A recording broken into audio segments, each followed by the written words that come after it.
70e anniversaire de la victoire du 8 mai 1945. Message de M. Jean-Marc Todeschini, secrétaire d'État auprès du ministre de la Défense, chargé des anciens combattants et de la mémoire. En ce 8 mai 2015, la France commémore le 70e anniversaire de la fin des combats de la Seconde Guerre mondiale en Europe. Ces combats avaient commencé près de 5 ans auparavant. 5 longues années de privation, de souffrance, d'exactions, de massacres, durant lesquels l'Europe fut mise à feu et à sang sous le joug nazi, des populations asservies, d'autres exterminées. Aujourd'hui, la France se souvient de toutes celles et de tous ceux qui ont souffert. Des familles condamnées à quitter leurs terres, des victimes des bombardements, des prisonniers de guerre, des internés, des déportés. La France se souvient aussi de toutes celles et de tous ceux qui contribuèrent à la victoire que nous commémorons aujourd'hui. Toutes ces femmes et tous ces hommes auxquels nous devons d'être libres. Tous ceux qui, aux heures les plus sombres de notre histoire, ont choisi, au péril de leur vie, d'embrasser la résistance.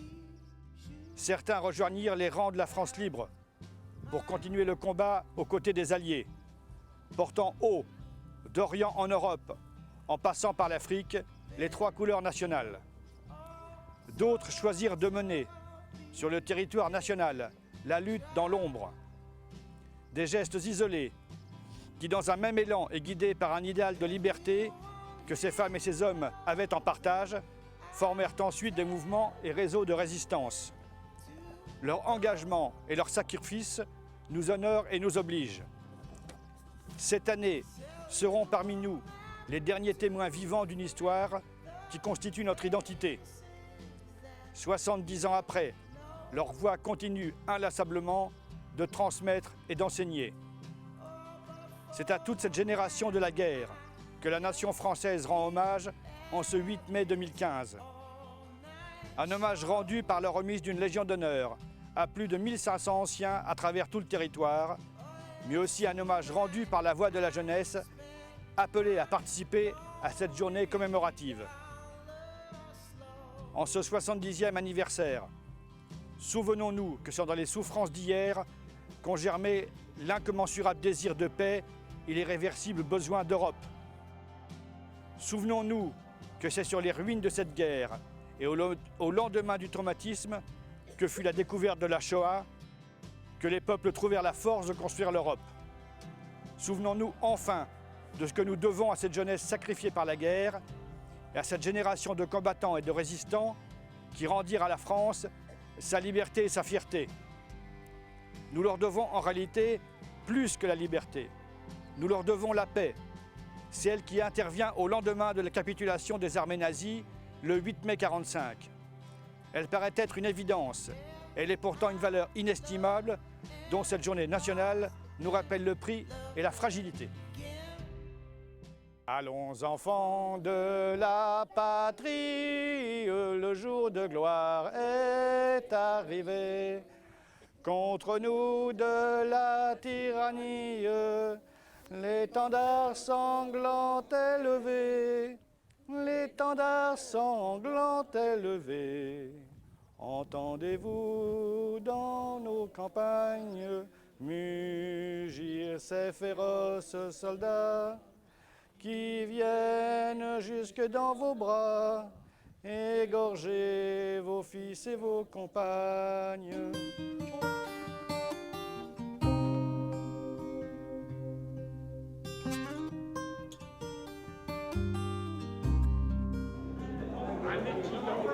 S'exclame le président Baudran, démissionnaire lors de l'Assemblée générale de ce 29 janvier 1989 et qui vient de passer le relais à Marcel Bien-Aimé en quête d'une aide pour le seconder dans cette nouvelle tâche.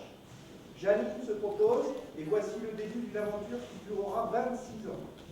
Marcel Bien-Aimé, après 8 ans de responsabilité à l'UMC, donne sa démission en 1997 et Jean-Louis Caclard, l'enfant du pays, devient président à son tour.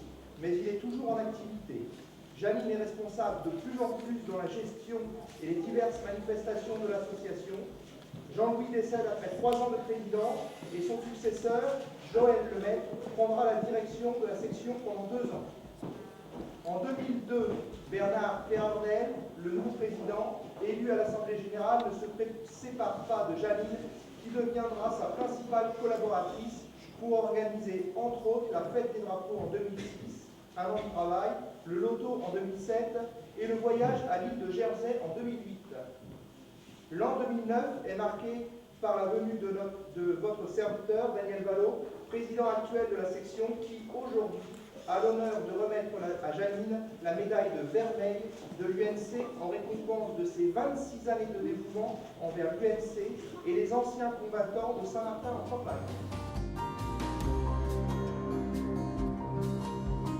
Looking at the pictures up on the shelf,